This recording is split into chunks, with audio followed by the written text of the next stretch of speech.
Good morning, y'all. Welcome to episode number, what is this, 15 in the Creators Corner podcast. It's hard to believe we've been doing this for almost a half a year now. Plato and Beast and I, Lattice, and then Apocalypse as well. But be sure and take the poll here. We're going to jump right in. We're going to get Apo and Plato involved in the chat here real quickly. Beast has not yet joined us, and I think that may be because we changed the time.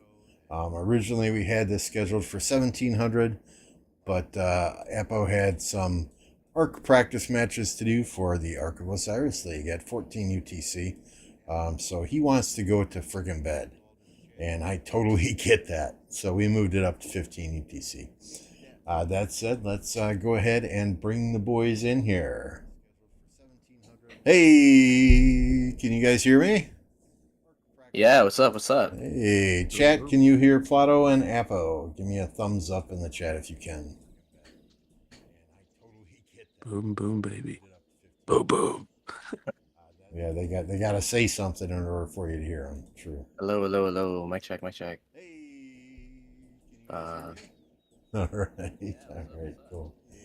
Roberts, Frontline, Hall Gaming, Fearless, Wiry, Conqueror, Only Farmer. Good to see you all here this morning. Thanks for joining.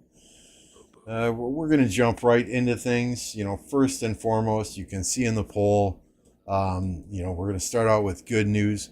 Looks like Plato is joining Dragothian and Chisgull as an official Rise of Kingdoms Osiris League caster. So we will be seeing Plato every week, Sunday mornings, broadcasting Osiris League with the big boys. And the poll, hard work pays off.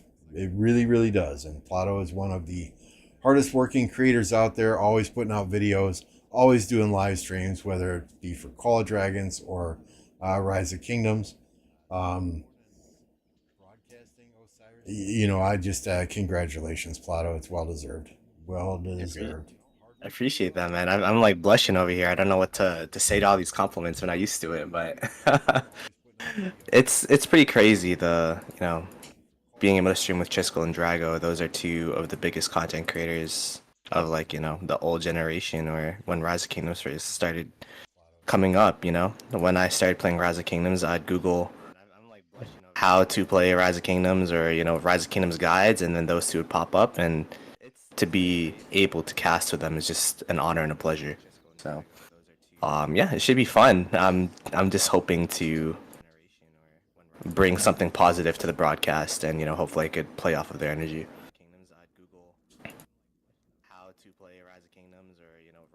Apo, anything to add? To be able to cast with them is just an honor and a pleasure. He's just coming out of his Osiris League practice, and it's his wife's birthday too. So we're gonna make this a quick podcast today, so he doesn't spend the next week sleeping on the couch in the doghouse. Oh, it's his wife. You hear this stream in the back? Oh, yep, that's my bad. I will fix that echo, Roberts. Thank you for letting me know. All right, let's jump right into it then. It seems that 1254 and 2605 have matched up. I was muted, man. In a KVK. Oh, okay. Apo was muted. Go for it. Man, sorry, man. I was saying it's boom boom time in Pluto's life now. Congratulations, bro. I think it's absolutely huge. It's really, really fucking great. And to see one from our podcast to make it, it's absolutely great. Can't wait. Yeah, it's going to be great. And definitely don't worry, boom boom time is coming. Let's go. Appreciate it, bro. No, boom, absolutely. Absolutely. All right, so back to the first topic here, 2605, which is Chisgull and the Smash Squad group. That's their new kingdom. Has matched up against 1254, their old kingdom. Now, the map on the screen is not accurate. Things have changed. The original matchup was 1846, 2332, 2597, 2605, and 1195 versus the teams in red, including 1175, 1302, and 1254. There has been a lot of drama surrounding this KVK. So, Apo, are you familiar with the drama? You want to get us started? So I was keeping an eye on the drama just to see what's going on. The drama started by seeing that 1175 actually want to set out that KVK and does not want to actually take part at all, which was like, what the fuck? And then also I got pretty confused. Like I honestly didn't know who at the beginning. I didn't know who was allies with who. There was a lot of talk, and then we saw 2605 also coming. I saw a message from Discord. That they saying they wanna bring it on. So, but to see the matchup, it's going to be crazy because we don't know the new 1254. We don't know. There's a lot of rumors of that just gonna lift the kingdom. Yeah. So now it's time to put where you put your money where your mouth is. So yeah, I'm really looking forward to see what's gonna happen. And a bit of drama is nice. Plato, your thoughts? It's really interesting as to because going into it, I'm kind of confused as to like there's been so many migrations going on and both 1846 and 1175 actually got migrations from 1254. So it's pretty interesting that 2605, 1846, 1175 all have X 1254 members and now they're all in a KVK together.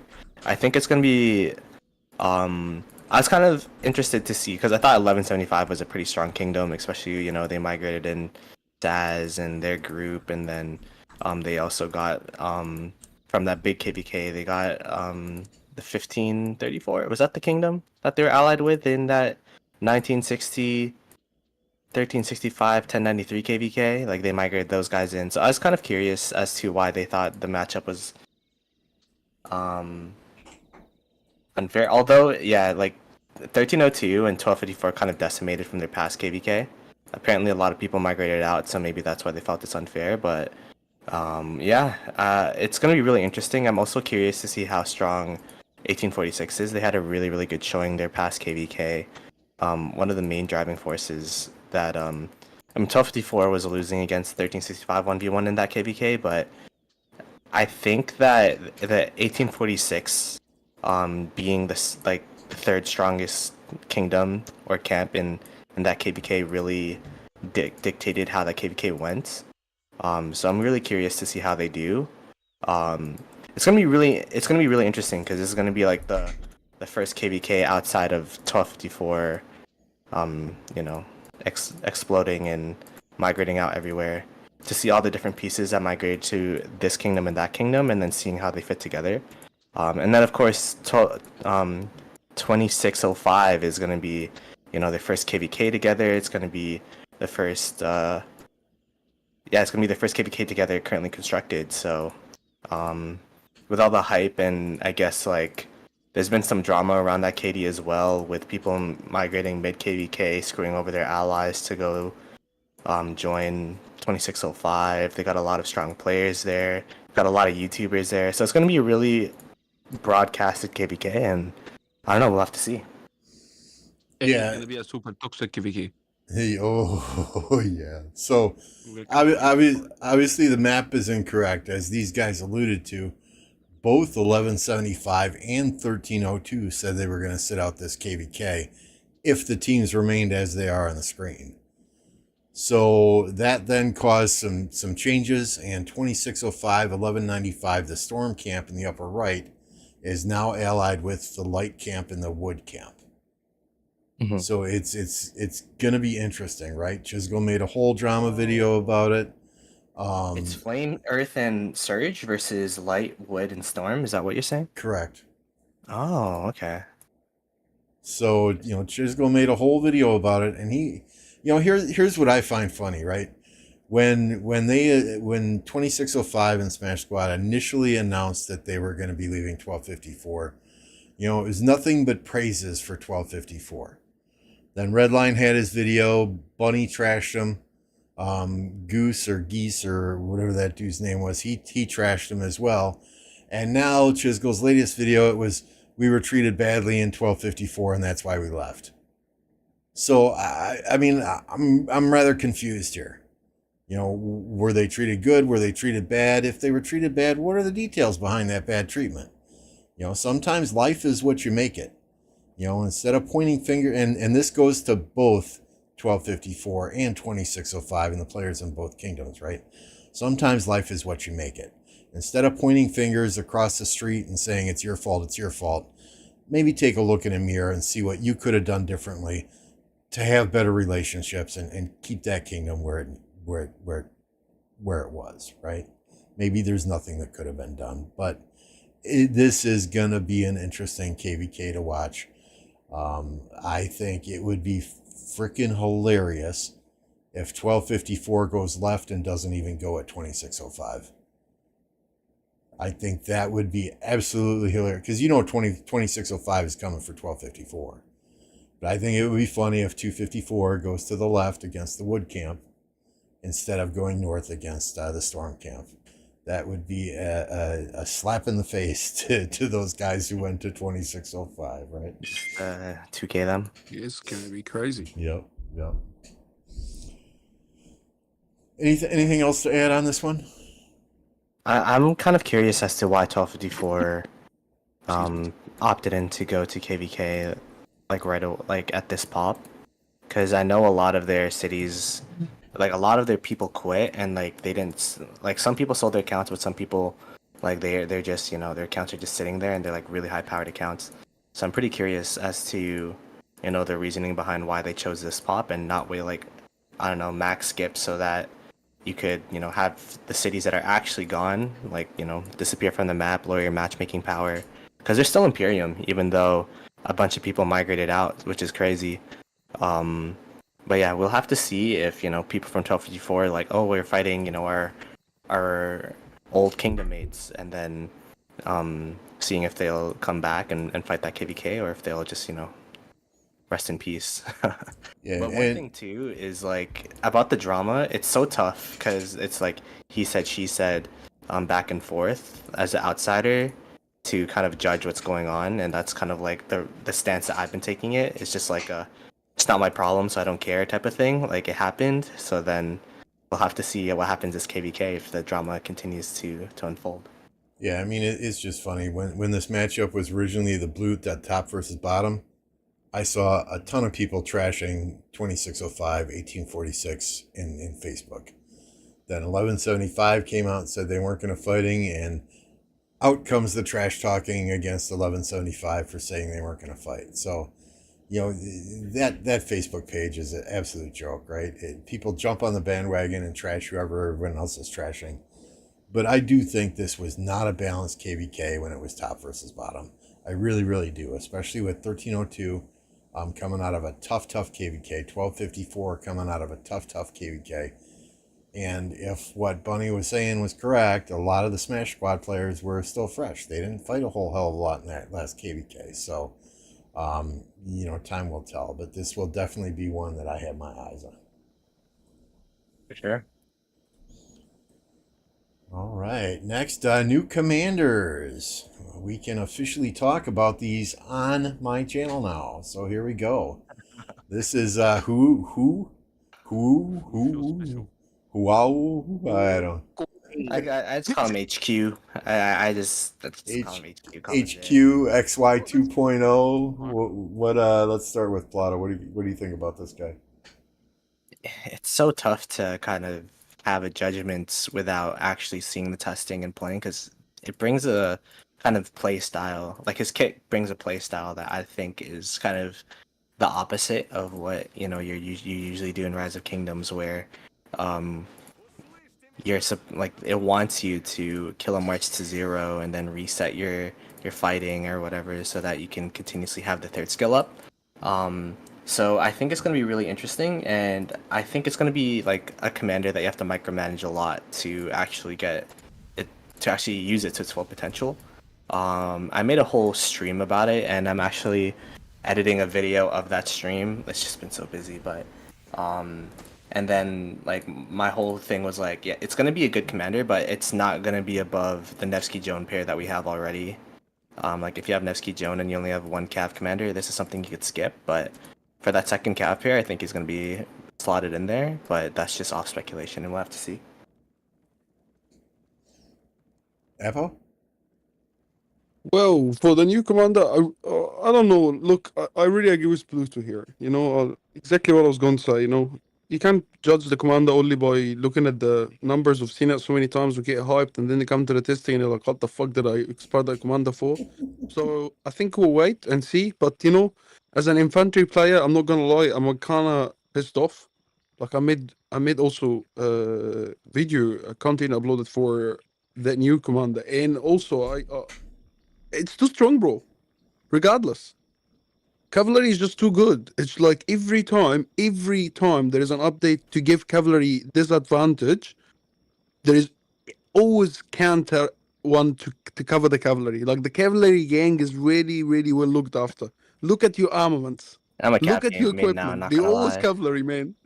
I'm a Cav main now after all of Man, these I cavalry hate you updates. guys. I hate you all. I'm Yeah. I used to be an Inf guy, bro, but then Sargon came out, and then I'm like, You did oh the right man. thing, man.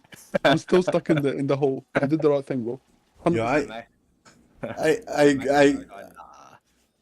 Sorry. No, I'm actually a Sargon. It's hasn't been going like the trades aren't that hot. It's just hard to use open field. I mean, I agree. I agree with you guys, right? I mean, this is Rise of Cavalry again. I'm kind of disappointed that Cavalry is coming out so quickly Oh, man. after the Archer Commanders. I mean, The turn-on was so quick. You're right. I thought it'd be another month at least before we get these Cavalry Commanders, and I mean, I get to use my new Archers for what, 3/4 of a KVK, and now Cavalry comes out that's going to potentially kick my ass again. I think Plato is spot on, though, saying you probably don't need to invest in this guy if you've only got one cavalry march. If you've got 1.5 cavalry marches right now, then he's probably something you want to pick up. But I've been saying it for months, guys. XY is the next Genghis Khan. For months, I've been saying don't dump gold heads into XY. I like that. I like And really enjoy listening to this in Lambeau. Don't dump gold heads into XY because he's going to be the next Genghis Khan when the new cavalry come out. And lo and behold, here we are. Thing is, Music to the infantry player ears. Thing is, Appo, it's not because XY got weaker. It's because cavalry marches got stronger. So it's not. Oh, fuck. All the infantry player turn their face the other way. No, it's copium. It's copium. Yeah, minus XY. Let's go. But yeah, literally the new commander. If you look at the kit, it's so familiar to XY. The only thing XY has above it is that, like it has AOE. That's pretty much the only thing that I could see. I guess one thing you could say is that it's not a weird commander with like all these complicated. Like when I was doing my video, I was literally saying like it's like if statements in coding, right? It's like if you're outside of if you didn't garrison a city for 30 seconds, and if it's your first 15 seconds of combat, then you get this. Like it's just like a lot of different things that you got to think about. And in Rise of Kingdom, smooth brain players, we just like smash, right? So, yeah, it's. I don't know how often or how useful like the third skill, fourth skill, and expertise will be, but we'll have to see. Yeah, it's gonna be interesting, and I mean, let's look at Justin next, right? I mean, it's kind of funny. Justin has got a commander named after him, where it's been what 4 years, and there's no Baba commander yet. Shots are fired. Holy shit.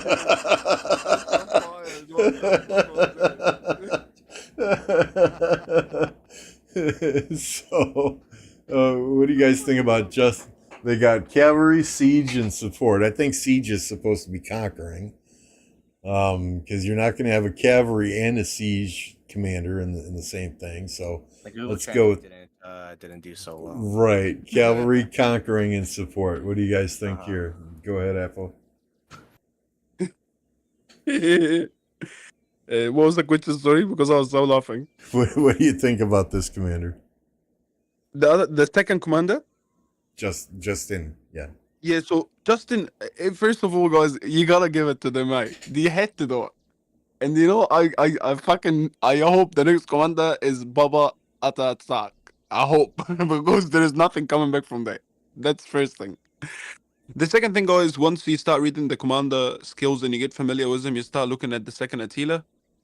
I'm not sure if it's gonna be, but again, it's gonna be great maybe for rally. So maybe it's gonna be used already. I'm not sure if it's gonna be another new open field extraordinary commander. But hey, some people love this type of commanders. The Attila Takeda, Pakao, Herald, and Justin gonna be one of these new ones because clearly in the first skill you can see that it's all about surrounding, and once you start losing troops, he gets stronger. So yeah, this is where I see him. It could be a great add for rally, but yeah, we're gonna have to see because that could be the new. I don't want to say it, but could be the new Tarek for cavalry. Like I can't believe I'm even saying that. Like, why am I infantry? Everybody on the podcast, what the fuck are we doing? Sorry. Yeah, I mean, right now you see a cavalry rally coming at your flag or an archer rally coming at your flag. It's swarm it, right? The only thing people kind of hesitate to swarm is maybe an Attila Nevsky or a Tariq Pakal. But 9 times out of 10, you see cavalry coming at your flag, you're swarming that rally. Maybe this guy takes care of that. Plato? It's a joke, man. Yeah. The thing about cavalry, right? Well, yeah, I kind of think of things whenever there's a new commander, just putting it into the current ecosystem of the game, and the current Cav rally right now is like you see some Nev Joan, but mostly it's like Attila Nevsky. This is definitely a better alternative than Attila. The biggest thing with Attila was that the minus skill damage and like it was kind of like a tanky rally that did some damage, but this really does give the tankiness that you kind of need, but it also gives that skill damage with that 2.5k that is really, really strong. The debuff is completely useless in my opinion because you have a Nevsky behind it, and then that Nevsky debuff, especially with add 3 surrounding when calculating effects, like of the primary skill, will just make the Nevsky debuff consistently be that 45 defense reduction. Just like speculating, but it's gonna be really interesting to see a cavalry march or a cavalry rally. I guess like as an infantry main, like I'm not saying I'm an infantry main anymore. As an ex-infantry main / for infantry players, I kind of like it when, to be honest, when there's a new garrison or rally commander for archers or cav, because that means that I don't have to kill my infantry. You know what I mean? It's a catch-22. They're stronger, but at the same time, I don't have to kill them off anymore. But yeah, I don't think it'll be that relevant open field. There's just already so many good open field commanders. But yeah, I think overall as a rally, it'll definitely round out and give more damage to an already tanky rally. Because Attila Nevsky is one of those rallies where you don't swarm it down. All you do is just win the open field and cut off the reinforcements and just let them trade negative, because it won't win 1v1. But then in this situation, I think this rally has the potential to, really do some damage in a 1v1 situation and not be swarmable. So Speak for yourself. We swarm everything. In our KVK, we're telling people, just let the garrison handle it. Just let the garrison handle it this time. As soon as one person clicks that button, you see 30 people click that button. Yeah, it's I love that part in love streams. it's tough. Love But it. then when you get into KVK, where it's like 2 weeks worth of fighting, and then they don't have resources anymore, they kind of get the message of like, yeah, don't swarm down that rally anymore. Just kill the reinforcements. Resources are not my problem. Speed ups are. But yeah. I've literally been training for the past 2 days for those speed ups. So Blizzard asked a question in here, right? He said, if the first skill adds surrounding effect, will the defending garrison gain rage as being swarmed? As we know, you gain rage faster when swarmed. oh, that's true. I'm not a technical guy. It's hard. It's because all we have is text, right? It's hard to really see, and we'd have to do Exactly right to testing. that spot. But I would assume that it would give more rage just because it said, when calculating effects that factor the number of troops surrounding the target. So an effect of a troop surrounding a target is gaining more rage, right? Just from like talking semantics. So I would assume so, but we'd have to see. There we go. There we go. You can no longer say that you are the sheep following the herd, Plato, because you are answering the technical questions now.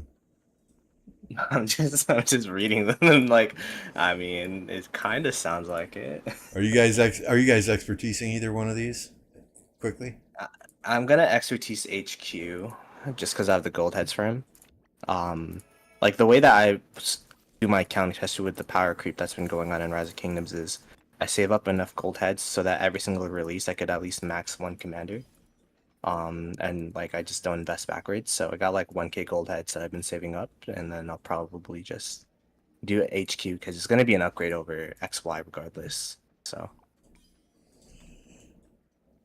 I still think talking to Taco's point, I think Young's still gonna be the best open field commander in the game, but that's just me. Apo, are you expertising either of these guys?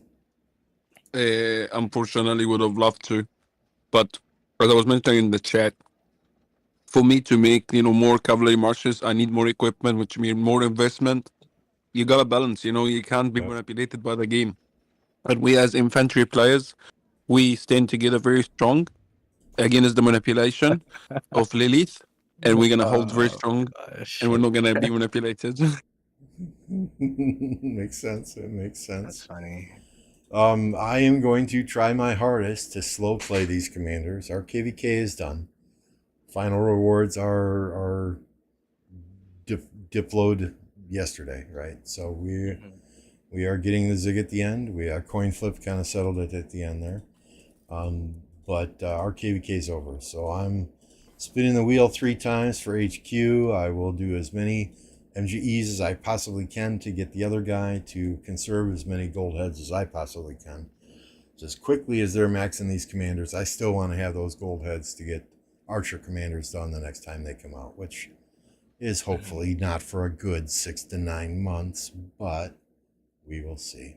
We will see. Yeah, that makes sense because you're like a rally garrison player for archers, but like as an open field goblin, it's pretty nice just to be able to invest in the open field commanders. And it's tough though because now I've reached that mass where actually after Liang, where I have all my marches expertise now, and then I had to just bench my YSG for Liang just because he's a better commander, and then I think that's gonna be like the way moving forward. But yeah, I don't know. Wait, Apple, how many cab marches do you have? Do you have 1 or 2? You have One. 1, I'm guessing. Okay, yeah, then yeah, that's not And that's definitely not counting cacao. it. Thank you guys. That's Okay. funny. It sucks, man. I would love to have cavalry. They get the kills. They get amazing amount of kills. But what can I do now, guys? I already made that fucking decision a long time ago. I felt it. My kingdom needed it. And I filled the position. Infantry player. Garrison. I just hope next time infantry come out, it's gonna be like some Sun Tzu Prime with a circle AoE, and then you're gonna be like, oh my gosh, infantry's the best. I'm waiting for the one and only Sun Tzu Prime. This is when I'm gonna be the biggest player in the game. I mean, the best thing I think I ever did for my account was, one, migrating back to a lower seed kingdom. That allows me to get top 15 every single MG. Sends migration link in. And two is I finally decided, okay, I'm gonna suck it up. I don't have this commander, and this commander done. They're last generation or 2 generations ago. So I'm stopping. I'm not working on those. I'm saving everything I have for the next Archer commanders that come out. And then I slow played those old commanders, and I was able to max Henry and I forget who came out with Henry and Boudica Prime, right? Yeah. I was able to max those 2 immediately. And ever since then it's been okay. If it's an old commander, I'm not going to dump a lot of universals into it. I'm going to max it, through Card King, through the Sovereign Keys, through any other means that I possibly can. And I'm just going to start working on these brand new commanders that come out, so I can always have the top tier commanders on the field. Yeah, pretty much. So if there's any advice that I'm giving anyone out there that's struggling to keep up with commanders is, suck it up. you might have to suck it up for a KVK or two and continue to use your Guan Leo, or continue to use your Guan Alex on the field, but just start saving those goldies so that at some point in time, when the next generation commanders come out, you can get them done right away, and you're a huge benefit then to your kingdom on the battlefield. Just my 2 cents there. Yeah, exactly. Use gold. Because there was like, sorry, I was literally having a discussion with someone, and they're like, "Yeah, I want to go Honda," and I'm like, Too late. not that Honda's a bad commander. It's just that there's so many better choices out there and higher priorities. And if you invest backwards, then you're kind of like, if you don't have enough gold points to max the next upcoming commanders, then you're really missing out on an opportunity in the future. Apple, you're gonna say something? What? You were gonna say something? Mm-hmm. He was saying you can use your Guan Alex. I was going to say, yeah. For all the infantry player, can use the Guan Alex and keep fucking complaining.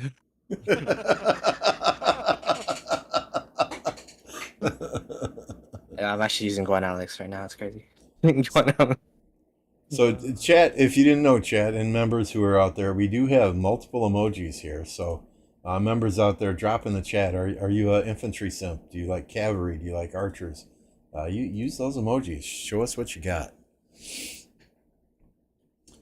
All right, next here, and I'll kick this one off. Osiris League. Who did we bet on?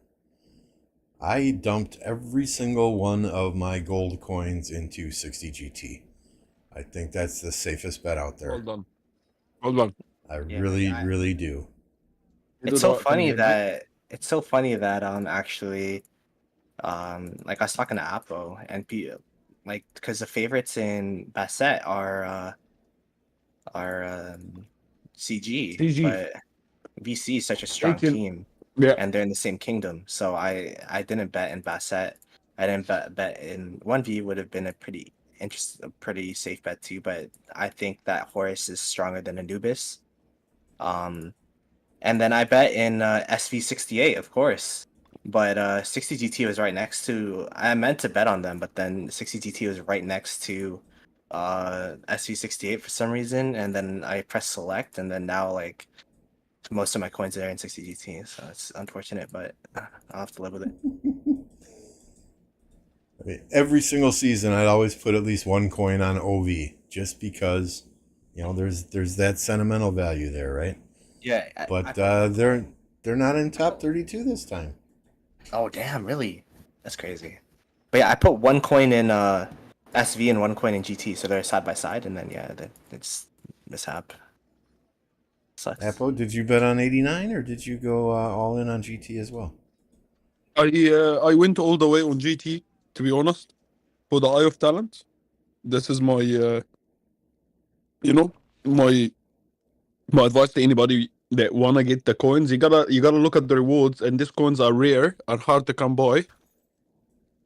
So it's really, really must, it's one of these things that you really got to get it right. And my thing about also the other part of it, the actually bidding game to game, I really recommend the early realms, the early ones. Because honestly, you get the real boom boom. Lots of people bid in there. They don't know who they are. Everybody think the biggest team gonna win, and trust me, in OL or Osiris League, it's not about the power. It's not about. It's all about the plan. If you have 30 players follow the plan, you win. That's how I see it. Honestly, in Sobek, I literally went for all the underdogs and put 50 in them, and we'll see what happens. I'm the same, bro. 100%. Yep. I have no idea what's going on in Sobek, bro. I have no idea. We all did the same thing. You can see I put 10 coins on every single one of these underdogs. It gave me really, really good odds. I put 50. I'm like, yeah, screw it. Let's see what happens. And then, as far as Horus goes, I did 50 coins on 16 OT. I doubt they're going to beat 1V, right? But if they do, I'm taking that to the bank. I think that's going to be a really interesting match, actually. And that's one you guys are casting on Sunday, right? I'm not casting that match, but Drago will be, yeah. And then I Hang on, so you're put not a few what? coins on So you get A6-15. one per time. Do you get your own game?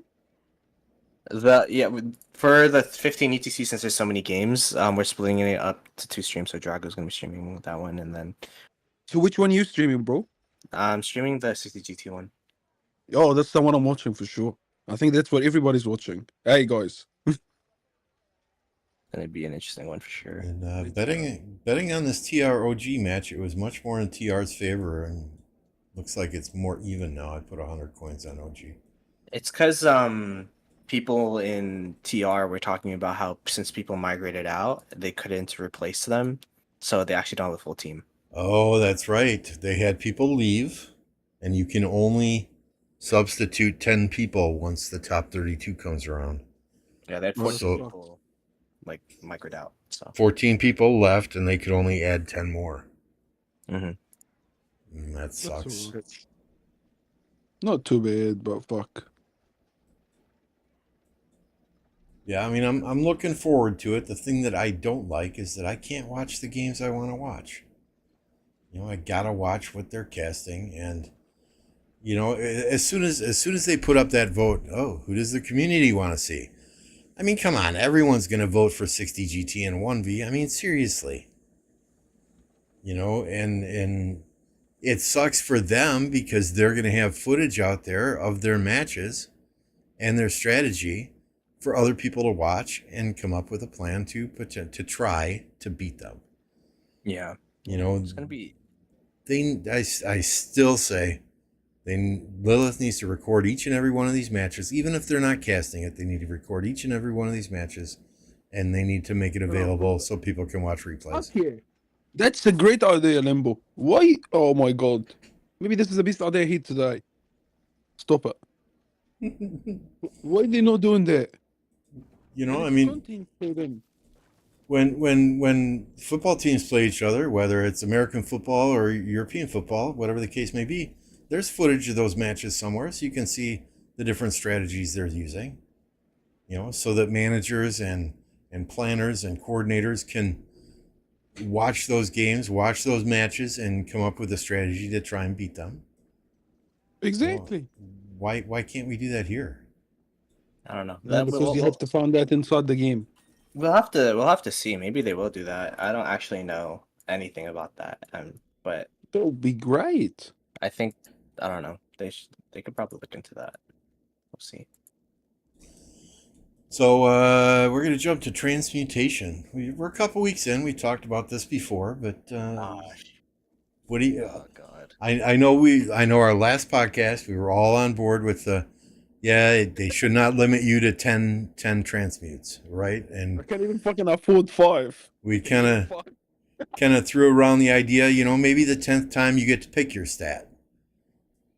Yep. You know, but that's not what happens. is that still the opinion you have? Have you gotten lucky on transmuting things, Apo? I got one. That's crazy. Okay, me? Okay, I gotta get started. I actually, everybody gonna hate me. Oh, you got It did- something? It did work for me, unfortunately, guys. So I had the double inscription, and I had them always random, and now I have one of them with triple infantry and 2 archer on the other one. So I'm getting there. The only thing is, I will advise you, don't do the fucking one. Lock your ones, and you have to pay 5. But guys, at the beginning, I was so excited to get 10 every week, but it's so expensive. I fucking cannot come up with the 450 per week. How people can do it? I can't. How fucking you do it? And I recycled literally all my armaments. That's what I had to do. Oh fuck, that might have to be the case. All the ones that I think I will Yeah. ever use in 20 years, Yeah, I have like to get rid of. you know how you could create sets and all that kind of stuff? I created sets of like 9. I have like 9 sets of armaments, like 3 infantry, like 3 cavalry, 2 archers, and then I'm like, all right, the rest of them, and they're gonna go in the trash, and then that's what I did. Yep, I did the exact same. I have 3 archer, 3 infantry, 3 cavalry, 1 mixed for Trajan, and then one square formation for Richard and Canyon. Other than that, everything is wedge. I recycled absolutely everything that Oh my wasn't God, used in really? those sets. Yeah. Oh, just you only recycle, have press the ones on recycle your all. commanders, nothing else. Nothing else. Oh, whoa, I see that makes sense. That's what I need to do. That makes sense, yeah. I need to toughen it up and grow some balls. I mean, was it hard to, I mean, there's a lot of armaments that I recycled that I could potentially have used, down the road, but Yeah. when there are inscriptions that are only giving you 1% attack bonus, Fucking bullshit. 1% is garbage. I want that 3.5 defense inscription. I want that 3.5 health inscription. If I've got the same armament with the same inscription 3 separate times, I'm going to recycle 2 of those. Yeah, man. It's tough, team. It's really tough. I mean, there's a few that I saved, right, that have different inscriptions on them that I can potentially use down the road. But for the most part, I recycled absolutely everything I had. Yeah. I will say the armament system, like this change did make me at least look at my armaments. Like I literally haven't looked at my armaments for months before the system. They added this, like I didn't even know what I had. To be fair, I got like no upgrades, so it didn't matter. But yeah, like at least this gave me some false hope that my armaments had some chance. But now I'm a 9 out of 10, and I still only have 2 stats on a double inscription. So if I don't hit this last one, then transmutations suck. If I hit, then I love transmutations. You know what I mean? Like it's Yeah, exactly that's the thing. Yeah, that's true. It's so true. Yeah. And I'm not wasting silver coins on these damn blue chests anymore. No, me either. I used to buy them. Man, exactly same. I think we're all making kind of the same decisions. Yep. I wish I never bought them now. Legendary Inscribed is only real worth now. I mean, inscribed legendary armament 0.48%, legendary armament 3.66%. Yeah, chances aren't so good. Not It's at all. pretty dope too. Okay. Yeah, I think we're all doing the same things then. Yeah, exactly. So other KVKs coming up. I mean, honestly, I've been in KVK. I haven't been watching other KVKs. I know 2000's in a KVK now. I know Plato. I know you guys are in a KVK now. That's been rather boring. Riveting. They're very boring. I've looked. It's fucking don't. We've got the one KVK we talked about, 254, 2605. What other KVKs are out there coming up? Anyone you guys know? Either one. Interesting one. The 2K KVK has been pretty tight. But 1671 is now like 3rd overall in power, and they haven't really been doing much. Oh. So once Kingston opens, they haven't been doing much because they really haven't been contested like properly. So once Kingston opens up, I think it's gonna be pretty tough. That matchmaking was really interesting because like they were so strong that people thought that they wouldn't even get matched, like they'd get a no match found. Oh. But yeah, they ended up getting a match found, and then they're fighting Chisco and Dirty Dan, which sucked because we wanted to fight Chisco and Dirty Dan, but at least we're not fighting them. So because this is a recovery KVK. Well, I mean, Dirty Dan's kingdom was doomed from the start because Shinshi migrated out. True. I mean, let's be real. Yeah, it's a joke. It's a joke. This guy's weird. Always leaving in KVKs. Happened to me also. He lived in the middle of my KVK against 1412. I mean, I honestly looked at this KVK before the podcast started because I wanted to at least have some fighting on the screen, and I didn't see any fighting anywhere. Oh, and that 2K KVK every time? Yeah. Yeah, there's no fighting right now. Yeah, I also posted in the Fight Club chat. When I came online, I had some spare time, and I asked multiple times if there was anything going on. There's not even fucking nobody's actually even doing anything. I had a rune fight earlier. I got swarmed down when I was sleeping. Let's go. Let's fucking go. Here, wait. I'll put chords in Plato's Goblin G right now. Look at the riveting fighting we got going on over here. At least something. Something's better than nothing, man. Just getting, trying to get some MGE points, I guess. Hey guys, can I ask you a question? Yeah. Mhm. Have you ever been in a Imperium Kingdom? That when you go to your farm together, you can find like nodes. It's fucking crazy, team. Yeah. I was making a Really? joke. Yeah, I was making a joke. Well, sometimes it really depends where my farms are and when it Yeah. is, but it's really interesting that I was making a joke where your kingdom's trolling if you have an open node because that's minus farm stocks for your kingdom. You know what I Yeah. mean? You So gotta crazy, have bro. someone on a node at all times, or else that's Yeah, minus man. resources right there. They can't respawn. Fuck yeah. And resource sellers don't help much. So it's not amazing. Yeah, so I mean, what's the trade off there, though, right? You have these mega imperiums that have resource sellers in them, that and generally they're staying in zone one, right? They're farming the lower level nodes, but at the same time, they're taking nodes away from players, making players buy resources to get resources to fighting. I mean, Yeah, there's a fine line you walk there. yeah, forced. Simple. Forced. Forced. There's So no way around it.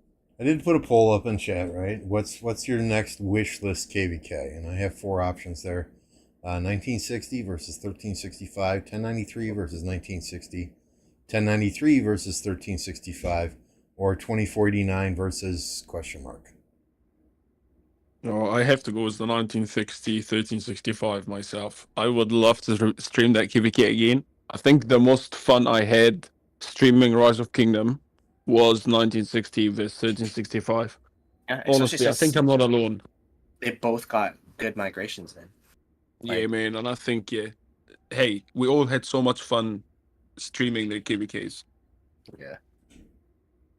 1093 versus 1365 would be my second pick. Out of the two. In 93, man, yeah. That would be my first pick. I really want to see how 1093 would handle a 1v1 against one of these big kingdoms. Mm-hmm. I think they would do phenomenal. But until it happens, there's a lot of people out there who are not going to talk about them in the same breath as they do 1960, 1365 kingdoms, right? Because there's a lot of people that come in and tell me, oh, 1093 doesn't take tough fights, blah, blah, blah. Dude, I've seen them take very tough fights and do quite well.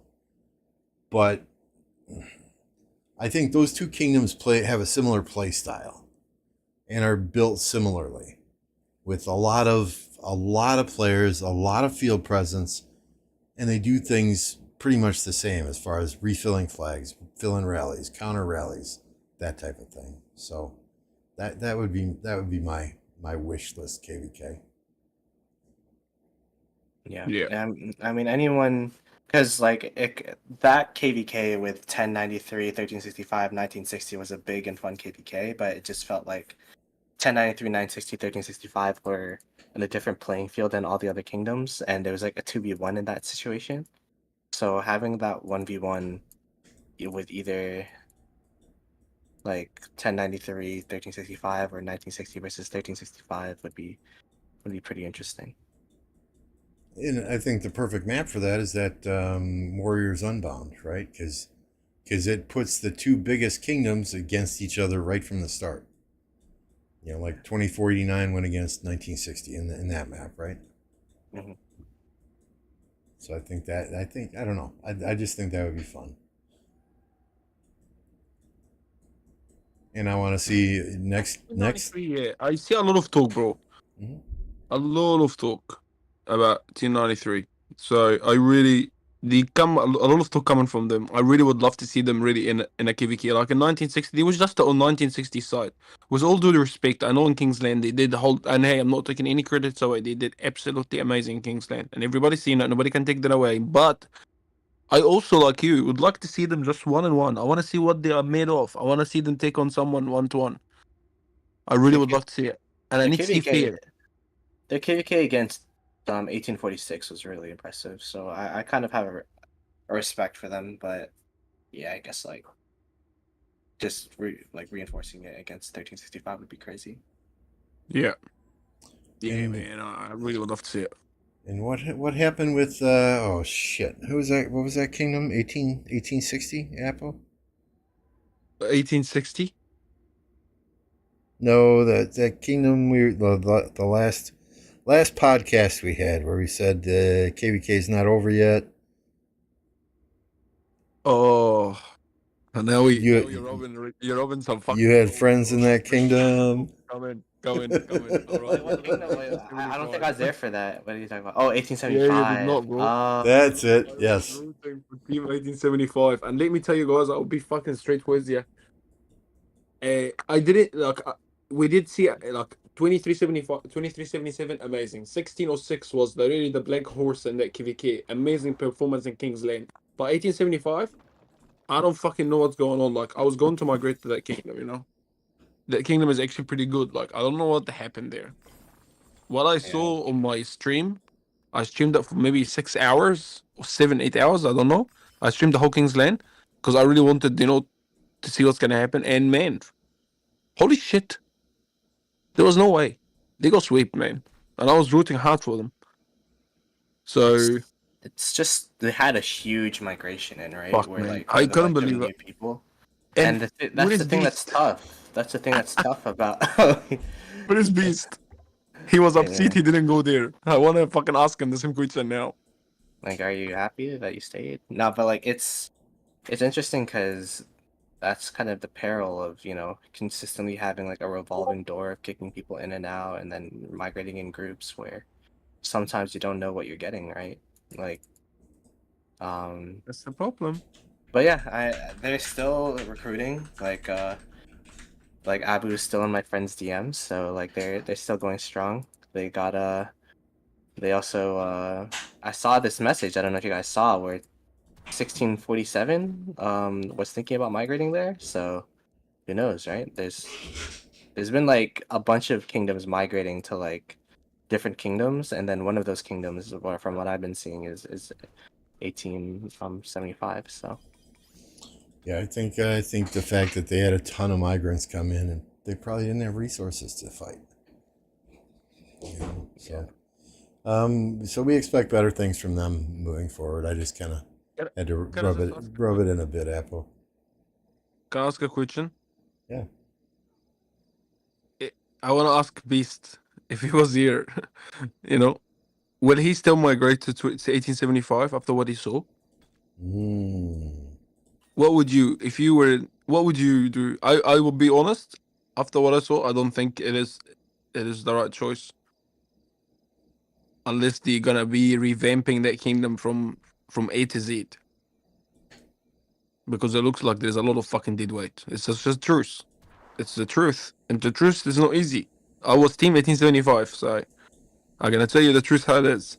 Yeah. I mean, let's write that question down and ask him on the next pod. Yep. Exactly. I really want to know. So we are trying to stick to right around an hour here. We wanted to do something fun on this podcast though today. So the final agenda item before we get to questions from the audience, the final agenda item is something more fun. I'm looking for a personal story from each of us, whether it be from your childhood or from Plato. Compared to me and Apo, you're still a kid, so you must have a fresh one. Come on. Yeah, something from when you were younger than you currently are. What got you interested in gaming? What are some of the first games that you played hardcore that you played at a competitive level? So let's start with the youngest first, and that would be you, Plato.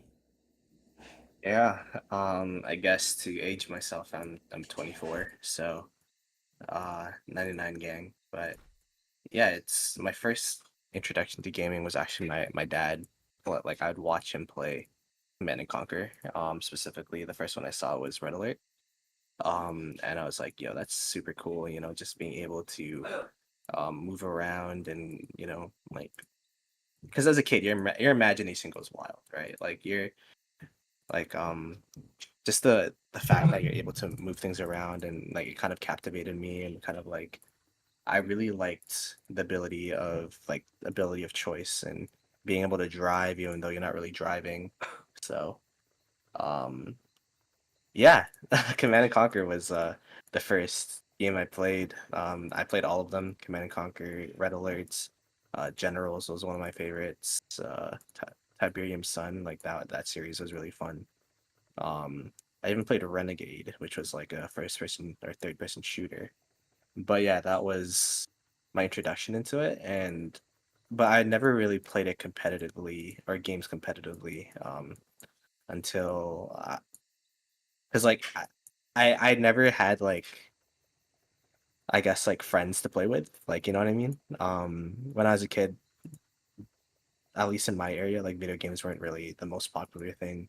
It wasn't like widespread internets, like you could just connect with people over the internet so easily nowadays. Like everything was still very like landline and stuff. So um like I didn't really play that many games, and like I wasn't like the richest person in the world, so I don't want to buy like Xbox Game Pass or whatever, and or like at an Xbox. I don't even know what you call it. It's like some membership where you have to like buy to play with people. So I didn't do that. The first game I played like kind of competitively was like League of Legends in like 2013, and that was like when I finally like, oh, I got a computer I could play. But yeah, I don't know. Rise of Kingdoms is like the first thing that sunk this much time into. Like I was like a casual gamer, you know what I mean? Like I played The Sims, I played Civilization. Like I've played so many different genres of games, but I guess the thing that like when I was a kid, the thing that kind of motivated me to continue playing video games was I was watching. I remember this moment. I was watching Robots on the couch, and I was like, you know, movies are fun, but do I want to be a movie person or a video game person? And I decided at that moment that I liked video games more than, you know, TV and movies, because I saw it as a like I saw it as a TV and movie that you could kind of dictate and your actions mean something. So and you could create your own experiences instead of watching something fabricated for you. So that's kind of like my mindset behind video games, and like why I play it, just for the experiences and kind of like the ability to create and impact something. So but that's it. Nice. And I said in chat that yeah, I used to play Command and Conquer, so yeah, your dad and I would get along very well, I think. Yeah, it's just such a fun. I actually played it again recently just for the campaign. I bought the remastered on Origin, or I guess they call it EA Store now. But yeah, it's still really fun. And you don't really like. I used to play it just like skirmish mode and just like role play practically while playing the game, like on easy mode, and like create like really like beautiful or like you know symmetrical bases. Um, and I never really understood like the story behind it, but then now like you play it and it's like, oh, this is like all about poverty. Like you understand like the themes behind the campaign when you play it back. So, Apple, what about you? Well. For me, actually starts similar to Pluto also. You know, my parents actually loved gaming. So when I grew up, I remember watching my mom and dad. And this is the part about it. I used to watch my mom and dad together play. You know, what was the part about it? They used to play Sega and Atari. So I grown up surrounded by people that really like to play games. So yeah, once I grew up, I remember playing. First thing was Atari. I hope I'm saying that right. Because I grew up in Egypt, so everything I grew up was in, you know, learned in Arabic. So it's not easy to learn everything in English when you grow up. Uh, Also, yeah, I loved gaming because in Egypt, you know, you don't get to do a lot of things, you know, social side of things. So big part of the growing up is internet cafes. And my growing up, I spent a lot of hours playing FIFA, Counter Strike, Medal of Honor. So yeah, I love this moment. It was great, highly competitive when you're young, playing against your mates in this, you know, in the internet cafe, all 15 PCs playing the same game. It was a lot of fun, great social time. Hey, I also played a lot of Raid Alert, so I heard Pluto played that too. Oh my god, I fucking love this game. That I was literally the also, first game. Yeah, I used to have a crush yeah, on man. Tanya. Oh my god. Oh my god. That's That's funny. crazy. And also, one of the games I also loved when I was young was GTA San Andreas. I love Mm. that game, guys. I played these games for hours, and it was fun. And yeah, and then games was always part of my life. Like I always play games. If it's not on my phone, it's on a PC. It's somewhere. One of the games I also got involved in before Rise of Kingdom, I played another game with Legion Rooney called Art of Conquest. Very similar game to Rise of Kingdom, made by Lily. I played that for like 4.5 years before I played Rise of Kingdom. And after I quit, I said, I'm never gonna play these games again. And then COVID happened, and then I found the Rise of Kingdom. But then the only thing different I did this time, that I asked my wife if she would like to play, and she was like, "Fuck no, I'm never gonna play this game. It's absolutely shit." And then the first week I played that game, she was like, "Hey, can I download that game because you're fucking playing it too much?" But the It's a best part journey, about man. it that we both play the game, so I love it. It's like a different kind of, like, I play that game long term, not because of the social part of it, but also because my wife play it. We play again together. We have something in common. She kicks my ass every day, day out and day in. So there's no worries here. And yeah, for me overall, I found games. The social side of it is the most important thing. So yeah, it's fun. What about you, Sir Limbo? Oh, very Boom, boom, nice. boom. I'm going to completely date myself here, okay? I'm going to put an image on the screen of the first gaming Oh my console that god, I let's ever go. had. You know what's funny? Oh, I he's think prepared. I went to a museum about gaming, and then I remember Lambeau said he played one of the consoles literally In in the like a museum. glass box in the museum. Oh my Yeah. god. And this right here from Radio Shack is the first gaming console I ever had that hooked up to a TV. And you can see there's a dial at the top that you choose your game, right? You've got like Pong, you've got squash, you've got tennis, which is just like Pong, except there's an extra line on the screen.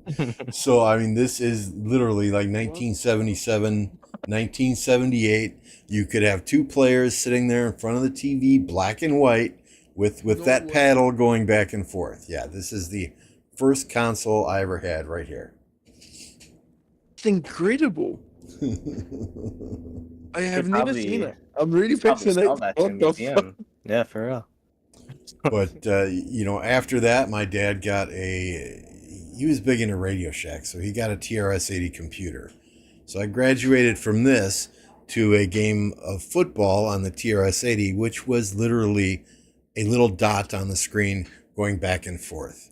You would Yeah, get man. you would get your text pop up as to what play you would want to call, and the computer would randomize how many yards you got, negative or positive, with every snap of the football. And American Oh, that's football, cool, guys. Sorry, man. when I say football, it's American football. But I think the best memory I have growing up playing video games was when I first moved out. There were multiple times that my friends and I would get together, we'd start doing shots of tequila, and we'd fire up the Nintendo Entertainment System, the old NES, 8-bit NES, and we'd play Tecmo Bowl. Not Tecmo Super Bowl, the very first one, Tecmo Bowl. I won so much fucking money playing that game. It paid my rent 2 times. Oh my god.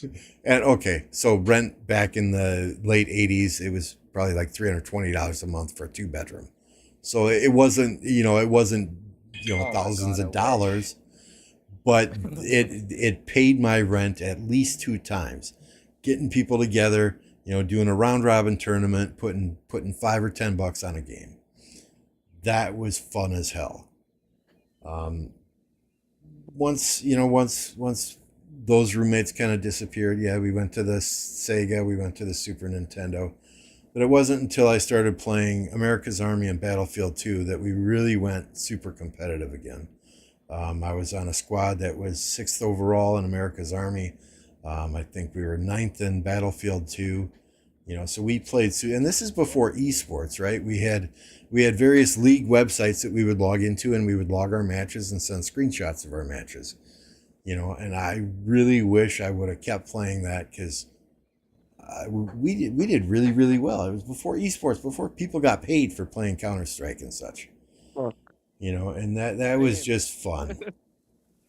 Yeah, You the know, OG. but once you start having kids, you cannot keep up with the latest and greatest in PC technology.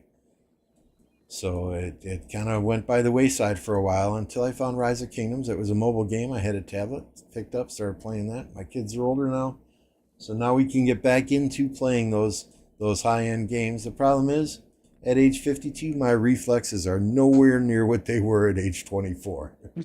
So I'll be playing Warzone, and I'll have 8-year-olds sitting there laughing at me on the voice. I killed you, motherfucker. Suck my dick, motherfucker. You know, that type of shit. And it makes me rage. So Sound like all my fucking live streams. They can't do anything about it. They're just better. They can't do anything. yeah, and I mean, I can't play with a controller. I'm sorry, I can't. It's keyboard and mouse for me. You know, it just is.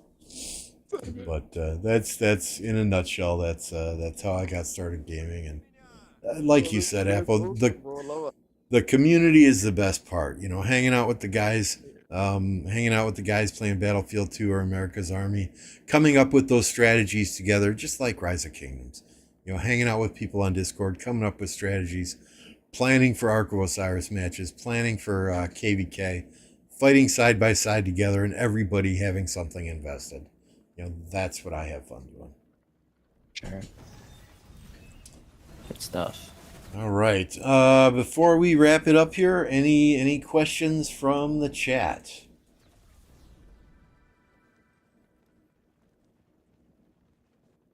We'll give it a minute because I know they're probably 30 seconds behind here. I do see Electro King in chat, so real quick, if you need graphics, please contact Electro King. Fast prices, quick turnaround. He made the overlays for this creator's corner that I'm running here. He makes my other overlays, does all my thumbnails. Electro King is the man. Absolutely. I actually say the same too. All right, Apo. Yes. Time for bed, my friend. Go to bed, get some rest. I know you're super tired. Thank you very much. I love you guys. Boom Yeah, boom. happy birthday to the missus. Plato, don't miss Plato tomorrow, broadcasting on the official Rise of Kingdoms channel, the 60 GT Osiris League match. Good luck to everyone playing in Osiris League tomorrow. 15 UTC? 15, yeah. Fuck me, I'll do my best to wake up for you, We're bro. doing- I'm playing. I'll be there. We're doing both 13 and 15, so. I will be up for 15 UTC game anyway. I'll be there, brother. I'll be streaming you on my TV. Alrighty. I appreciate it, bro. Let's go. Boom boom team. Thanks Thank you a for lot, having guys. me. All right. Right, I enjoyed that. Thanks, chat. Y'all have a good one, and we'll see you next time.